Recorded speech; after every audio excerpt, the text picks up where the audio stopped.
Hello, I'm Ruth Henderson, and we are here with the Chico Steak Life Sketches podcast, and today I'll be visiting with Judy Halladay. So welcome, Judy. Thank you, Ruth. Appreciate it.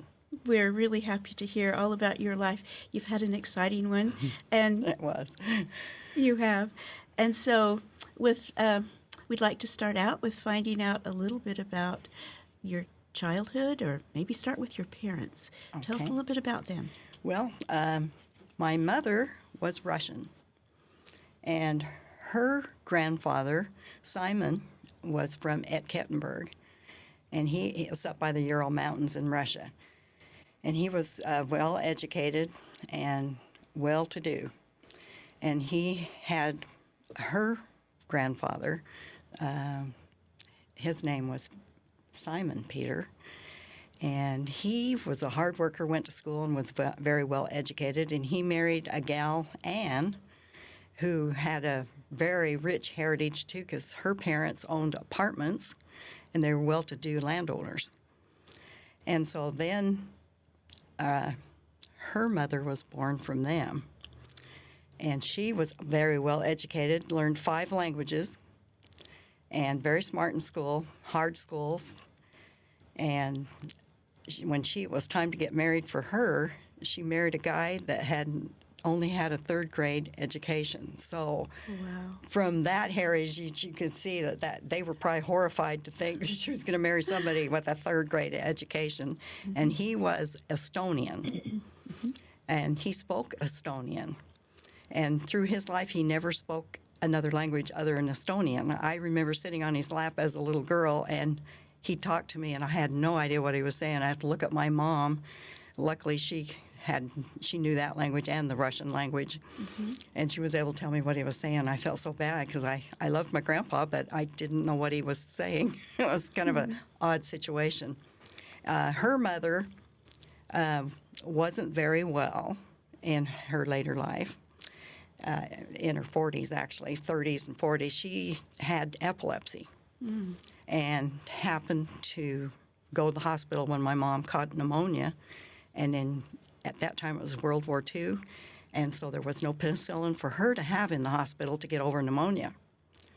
So my mom held her in her arms while she died of pneumonia, and my mom was horrified because she caused that death. She felt like it was her fault because she got sick, but it really wasn't her fault. It was the time, and it was the war, and what else. And her mother was not ever happy in her marriage. And the reason why is she had fallen in love with a soldier in Russia. And he went off to war, and he never wrote. They wrote a couple letters together, but she lost contact with him, and she just didn't know where he was. She thought maybe he got killed, and so the war was over, and she couldn't find him still. So my grandpa happened along. He was very handsome, and she fell in love with him, and they got married. And just after they got married, she saw her lover, the first one she was really in love with. He hadn't been killed. He just couldn't. He was in a place he couldn't get back. So that was devastating to her. But she went ahead with the marriage, and they came across from China. In that time, the Red Russians and the White Russians were at war. And the White Russians were the Christians, and the Red Russians were the communists. And the well-to-do people that were Christians, they were taken over by the Red Russians, run out. So our family went away from Russia and down into China. And then eventually they crossed and our family went into San Francisco. And so my mom was born in San Francisco. Oh, wow. Yeah, so she had that type of a heritage. It was very interesting. It is. Wow. I haven't heard of other families coming from that area. Yeah, usually they came around Maine or went through another port to come in. But my grandfather, my great-grandfather that was married to Anne, who were very educated, they had 8 children, and all of them died but 2. And that had to be my grandma, and who came across with the new husband. Oh, my goodness. And so my mom said that Anne came with them. and she didn't come with her husband. So somewhere in there, they were divorced or separated. But I think if I would have lost 6 kids, I might have gone crazy, and my mom said she was crazy. So, and she never told her mom, anybody, her story, so we don't have any record of what exactly happened. Uh-huh. But it was a hardship for sure. Well, it must have been. Yeah. Yeah. So what about your dad? So my dad, he comes from the pioneer line, Mm-hmm. and his grandfather was Thomas Glenn, who was raised in Kentucky. And I haven't found out why, but his parents died somehow, probably an accident or something, but I haven't found any record on it. And so it left him at 16 to fend for himself, and he joined the Confederate Union and went down there, and he wanted to be the newspaper person in the war, but he ended up having to fight in the war, and he eventually got shot in the arm really bad and became a prisoner for a couple of years. And then he finally made it back home, and while he was recuperating from all of that, he just read books and became a lawyer. Oh, my goodness. And then got married to Nellie, his wife. They had about 3 or 4 kids. And then after a while, he was very much so in politics and decided to move to Idaho. And he moved to Montpelier, Idaho. And there he was elected senator of Idaho. Oh. And he was on a committee that helped put in the Panama Canal. So my dad, that's my dad's grandpa. Uh-huh. And then Thomas had a son that married my grandma. Mm-hmm. And he was not a very good guy. He stepped down on my grandma. And she was pregnant. So they divorced. And she married one more time, and then that person was killed at a railroad accident, got cut in half. And after that, I think she just thought, well, I'm not going to do this again. So she raised Dad alone with her mother. Her mother helped her raise Dad while she worked and things and got through life. So, but the whole pioneer heritage there was our ancestors. My second and third grandparents were in Nauvoo at the time of Joseph Smith. And they have some plots over there, which we're going to go back to Nauvoo in a couple of years and find those plots where they actually lived in Nauvoo about that time. And they came across with the pioneers. And then Brigham Young asked one of my great-grandfathers to go to Bear Lake, Montpelier area, and him and another guy went in there and stayed overnight in a wagon. And that's all they had was a wagon in deep snow, freezing cold. I don't know how they even lived through it. And they had to contend with Chief Pocatello. Well. And there's a city named Pocatello, Idaho. Uh-huh. He was a rascal, that Chief Pocatello. He teased those pioneers, and it scared them to death. And they were building their homes, and people were coming in, and they were making a community.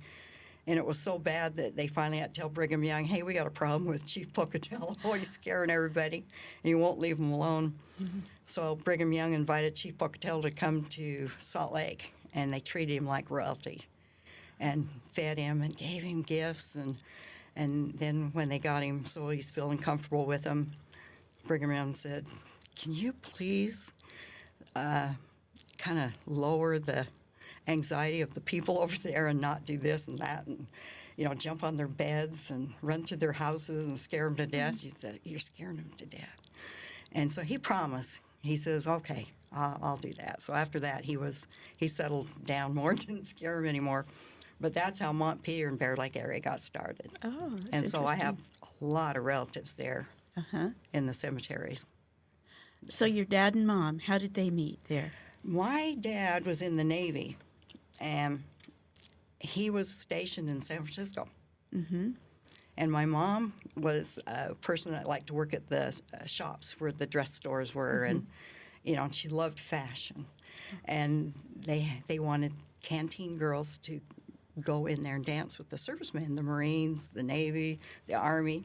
They all came in there, and they'd have these big dance hall fun times together, just to get everybody feeling more comfortable. And she was one of those that were they were paid to go in there and dance. Now, was this during World War During II? World War II. Okay.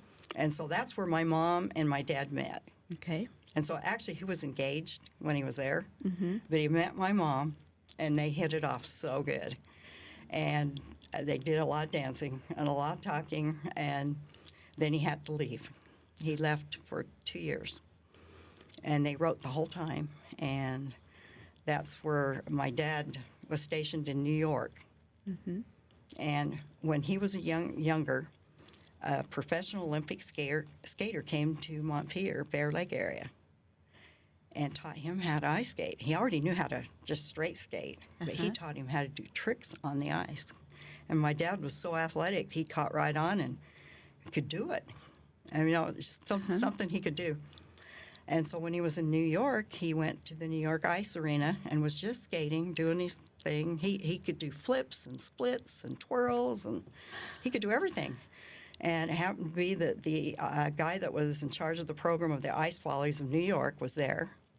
And after he watched my dad, he went up to him and he said, can I sign you up for the New York Ice Follies? You're awesome. And he said, well, I'm on my way in the war to carry ammunition to Italy. I can't do that. Wow. Yeah, so that was an experience. But then he was on the Maiden Creek ship, and they were carrying, I think it was 32,000 ton of ammunition to Italy for World War II. They were in bad need of it, and so they had all these U-boats that were surrounding them to protect them from, the German submarines.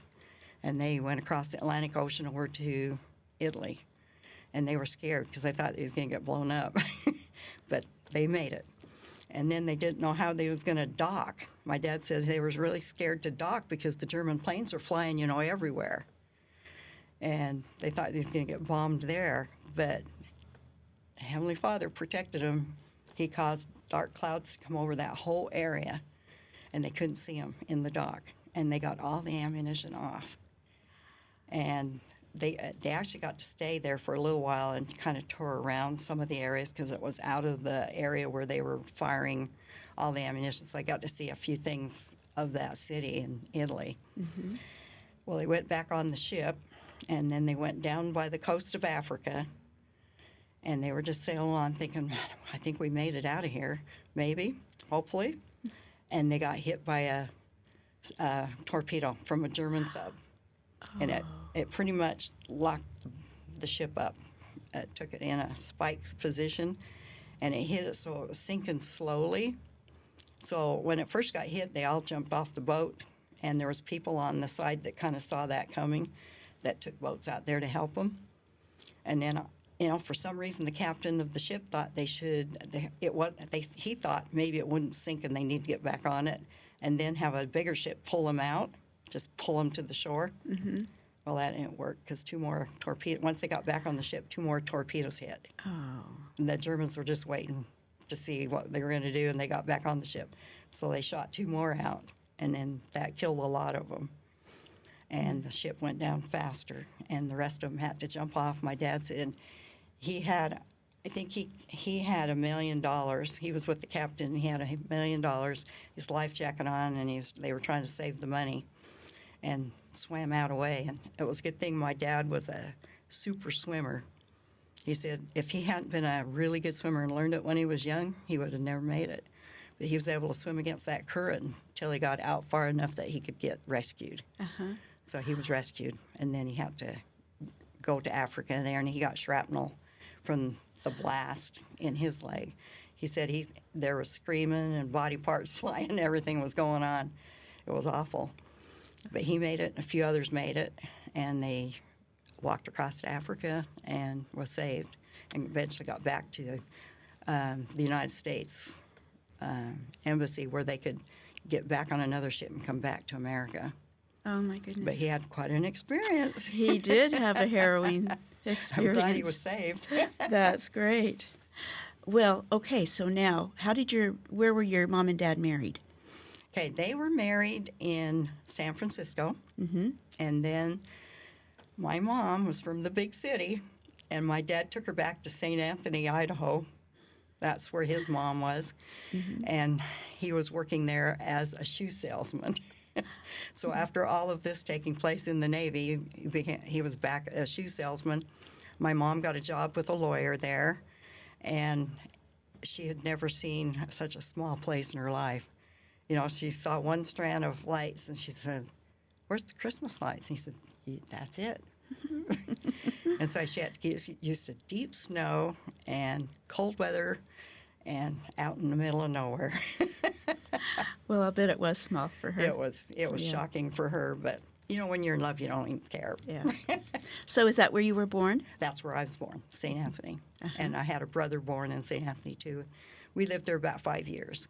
And then you moved where? We moved to Idaho Falls. Okay. And my dad got himself a really good sales job. He was a very good salesman, and he worked those jobs really well. And my mom always worked, too. She worked for lawyers and doctors, and then finally got out to the site, the government site, where she was secretary out there, and then she remained there till she retired. So that worked really good for our family. So how many siblings do you have?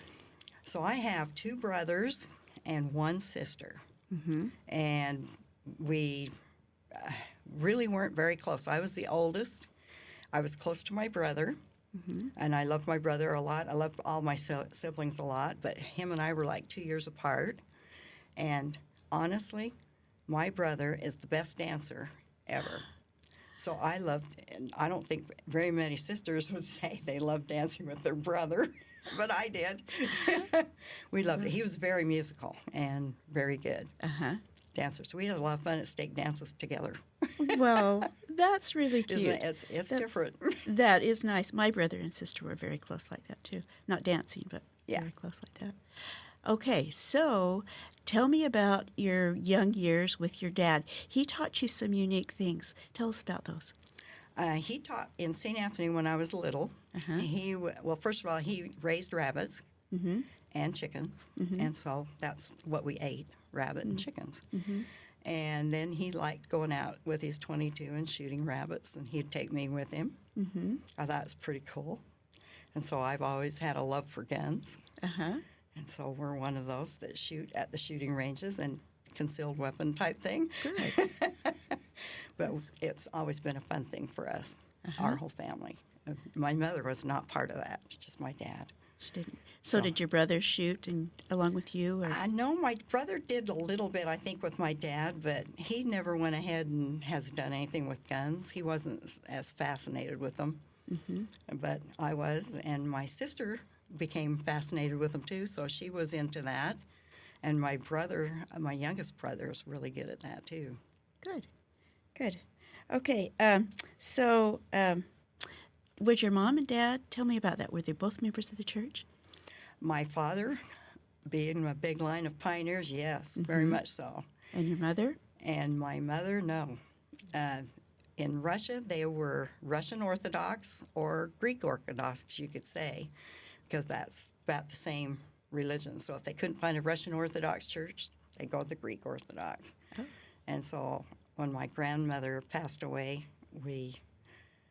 it was my step grandmother, because I never met my actual grandmother. She died before I was born. And so we'd go to the Greek Orthodox church, and that was interesting how they do things there. It was nice. They're wonderful people. But that's all my mother knew was that. So when she married my dad, she didn't know anything about the church. But I remember when we were in St. Anthony, she said, just to make our family the same religion, I'm going to get baptized in the church. So when we were in St. Anthony, she was baptized. But later on, after we moved to Idaho Falls, when I was about 14, they were married in the temple. That was my first experience, of course, with the temple. But one spiritual thing that I could say about when I was young, and I remember it as if it was yesterday, is the first time I ever went to primary and heard that music playing and sang those primary songs, and the teachers would get up and tell us those stories. I was hit with the Spirit so strong.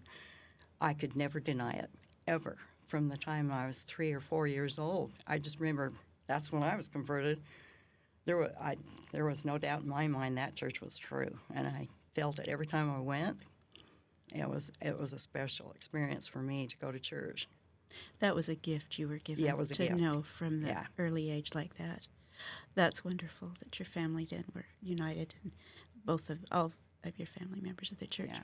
Okay, now tell us about your school days. Maybe going to high school, you had some experiences there and fun activities. Yeah, I had when I was 14. And that was right. You know, a lot happened in that area of time. My parents got married in the temple, and I was running across the road at 14 and tripped on my dog. My dog went between my legs, and I tripped and broke my leg. And I was devastated because I wasn't going to be able to go to the Brownies camp. I liked Girl Scouts. That was before I was in Young Women's. And so I had to miss that camp with a broken leg. So after you get a cast off after 3 months or whatever it took to get healed, I was not walking on that foot right. And so I could remember I was outside the door and I could hear my mom and the doctor talking, what am I going to do to get her to walk on her leg? He said, well, the only thing I can think of is sign her up for bowling and she'll have to hold a weight and then walk. So that was their plan. So I ended up in a bowling class and a bowling league. And at the end of that first year, I had done well enough that they asked me to be on go to state tournament with 4 girls as a team, and we won the championship. That's amazing. The first year out. And so then I wanted to do another year because that was fun. And the broken leg thing, I figured a way to bypass that. I limped at first, but then most people have a 4-step approach to bowling, and mine is a 5 because I figured out how to not use that leg. Well, yeah. Whatever works. Yeah, whatever works. That was unique therapy, wasn't it? That was awesome therapy that I never figured, and it's a blessing in my life. That was a blessing too, to break a leg, if you can call that a blessing. But the second year, I ended up having a 225 average, and bowling was just easy for me, and I didn't do any extra practicing or anything. It's just the way it was.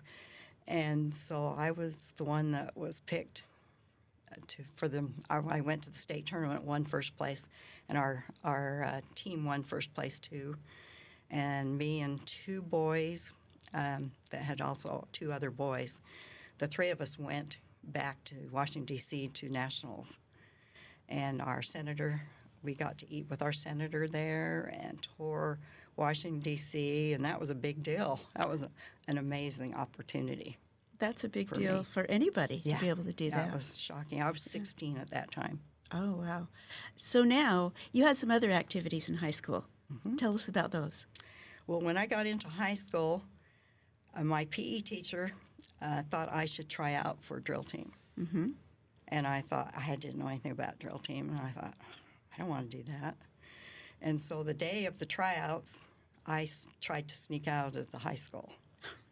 So I was going out the back door, and my PE teacher was looking for me, and she comes and she grabs me, and she says, where are you going? And I said, well, out. She said, no, you're coming back in here. I said, I don't think I can do this. She made me come back in. I came back in, and I was terrible at the tryouts. You just tried to do it, but I hadn't ever done it.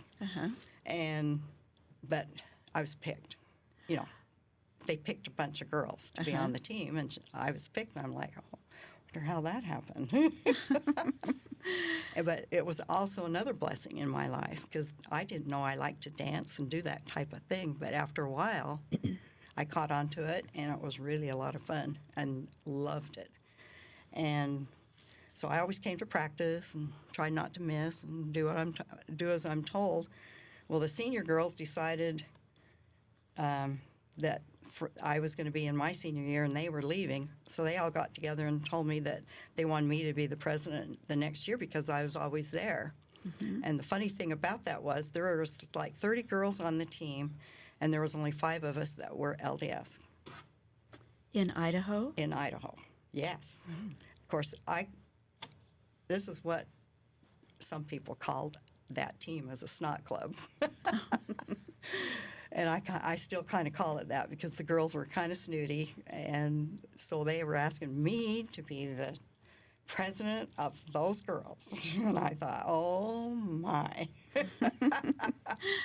So I told them I'd try to do my best, and so I had some really good counselors that were with me, a real good advisor, and it worked out to be a really good thing. And later on in life, down the road, I found that one of those girls, through the ones of us that were LDS that tried, we weren't perfect or anything like that, but because we tried, and I also worked with one of the girls in swimming, and I found out she became a member of the church because of our example that we had shown in the drill team. We never know, you do never we? know. I was so shocked. But What a nice surprise yeah, to that was a find nice that out. surprise. Yes. Okay, now you and another friend had a unique dance. Tell us about that. We had a dance when we were in college. Oh, It was a three-legged dance. okay. And that came about because we were in program bureau there at Rick's College. Okay. And the three-legged dance was a girl and I thought, well, let's just put these pair of overalls on, the two of us, and see what we could do with making that middle person dance, making them be the dancer. So we had to learn how to figure that all out. So we were just giggling and playing around with it. And the person that was Mr. Thompson, who was in charge of the program bureau, saw us out there playing around with that, and he says, finish it. You're going to be in our program bureau that travels with that. But I was already on the ballroom dance team that was traveling and the drill team that was traveling. You were a busy girl. Yeah, it was busy. Wow. It was fun, a lot of fun. So let's go to college and tell us, did you continue the drill team in college too? Yeah, I decided to try it. We had to try out, and when we first started trying out, I did as well as anybody, but I wasn't picked. And I'd been doing it, and I loved it. And so I was devastated. So I walked into the counselor of the college and said, okay, when's the next tryout? And so she said, well, it'll probably be, like the end of the semester or something. I said, okay, I'm going to do it. And I said, and I had a piece of paper in my hand and pencil, and I said, okay, I'm writing down all the things I need to work on. So tell me, what was it I did wrong? And it was dead silent. She couldn't tell me. So she didn't say anything for a while, and then she finally says, it was your hair. I didn't like your hair. And I said, my hair? And so I walked out, and I said, I'm trying out again next semester. And I'll bet it was only 1 or 2 weeks after that, I got this phone call from that advisor, and she says, I want you to come to my office. And so I went into the office, and she said, just to let you know, you're on the team. I said, I am? I don't have to try out? No. And she said, we have a meeting today. I want you to be there. And so I came, and they were electing officers. And they elected me president of their team, and I went, what? Wow. That was a shock. Yeah. And so I was president for 2 years for the Vicadets. But we were on, all of us, I took a dance class, got on the ballroom dance team, and loved dancing. And we were all part of program bureau. Part of us were part of that program bureau, and we toured all over the United States. And the second year, we went all over the United States and Canada, putting on our programs. And it was amazing. It was a huge, wonderful thing. We were able to stay in all different kinds of LDS homes and meet all these different people everywhere we went. It was wonderful. It was an amazing learning experience.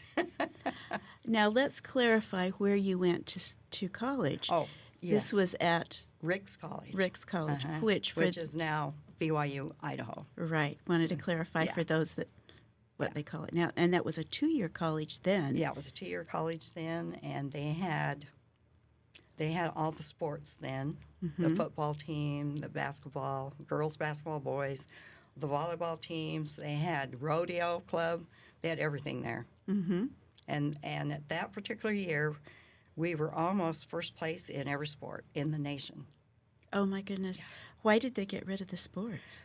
I think they went to intramurals because I think they just didn't want to have that. It was like a competition with because they wanted to turn it into a 4-year school. It probably looked like a competition between the two schools, so they left the one in Utah as the sports one and the other one as an intramural. I was kind of brokenhearted. I bet. Because I liked it. Because one of the things I got to do as getting my 4-year degree when I finally came back and finished it after we was married and had 6 kids, I got to do an internship there being the assistant basketball coach with the girls basketball, and I learned so much of that, how to run a basketball team. She put me as the stat person, so I would be showing on the floor where every girl was making their points, exactly who it was and where they made them and how many they made them. And then at halftime we come in and I said, okay, so you got to block this girl. She's made this many points on this position. Keep her out of there. And it helped me a lot because I ran sports programs in Idaho for 10 years that had 33 teams. Oh, my goodness. Well, that was good experience for you. Yeah, it was a good experience for me to learn all that and to run those programs there. So, and then I ran the sports team here for 10 years in Chico. You've been involved in a lot of sports activities. So Yeah, I was just going to say, after I got my degree, my plan was to teach at Rick's College. Oh, And I was asked 3 times to be full-time teacher there. 1 over the swimming program, 2 times to be in the PE department. And I had to turn them down because I was pregnant every time. But I got my experience with the church. That's great. Put my degree to work with the church. That's wonderful. Okay, so let's back up and find out, how did you meet your husband and where? That was at Rick's College, too. Okay. And he actually saw me, but didn't know who I was, and didn't think he didn't think anything of it. They had a obstacle race around the racetrack with all kinds of obstacles, and so many kids. In my mind, I loved track and field. I ran track and field in junior high, the first year of high school. And so I knew that I had to be the first one over that first hurdle, or I was going to have 50 people on top of me, doing the same thing. We'd trip each other. So I hurried and got over that and then started working my way through. And as we come around, going through tires and under tunnels and whatever else was out there, I was so tired I thought I was going to die. And this girl was in front of me. And I said, oh, my gosh, if she's as tired as I am, if I pass her up, she might just fall down. That was a wish. So I went as hard as I could in my last stroke and passed her by just a little bit. And she did fall down. I said, that's how I feel, too. But my future husband was there watching that race. And I said, well, I bet you didn't think you was going to marry that. So when did you actually meet? Okay, so how we met was a blind date. So on the blind date, my husband took me to the dorm, and we played rook, and we had a blast. And I thought to myself, of all the guys I'd been dating, I thought this could be a guy. Because there's not too many guys you date and you think, oh, I'm not going to marry him. I thought, well, he might be somebody. But the reason why he asked me out is because his roommate begged him to take me out on a date because he was engaged to my roommate. And he wanted to start dating me and drop his girlfriend. And I didn't know that at all. And so then he talked my husband, Dean, into dating me a second time. And he said, oh, I just don't want to do that. No. And he just went at him, and he finally said, okay. And that's it. And so we were in the car heading to Green River, I think it was Green River, swimming up there, out of Rexburg there. And we were in the back seat, and he turns to me and he goes, do you like to swim? And I said, heck no. Mess my hair? Oh, no. I played it up for him. And he just went, oh, gee.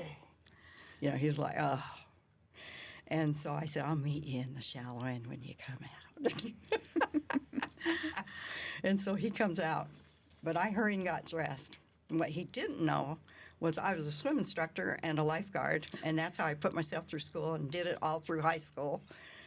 And I was up on a swing out over the pool. Got up, went on sitting on there, and watching him come out, looking in the shallow end, and I whistled to him, and he looks up and he's like, "What you doing up there?" I dove in, and he says, "Do you want to race?" And I said, "Yeah." He said he barely won, but I think I won. No. I bet you did. But anyway, it was pretty funny. From then on, he said, "Sorry, Charlie, I'm dating her."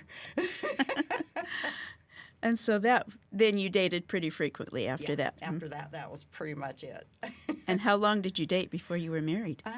Well, we dated for 6 months, and then we got engaged. Mm-hmm. And what I didn't know when I got engaged was my dance partner had a ring and was going to ask me to marry him. And because he ended up at my mom's place thinking I'd be home, but I was in Utah with him. And so when I got back, we went back to school, I ran up to him because I didn't know. And I feel terrible, but I said, Guess what, I'm engaged. And he fell over. I said, I'm so sorry. How devastating for him. I felt bad. But, yeah.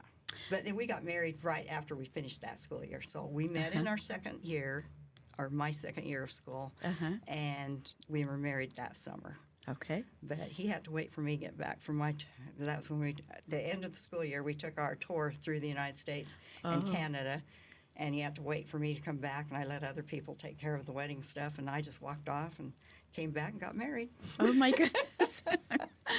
Wow, that's great.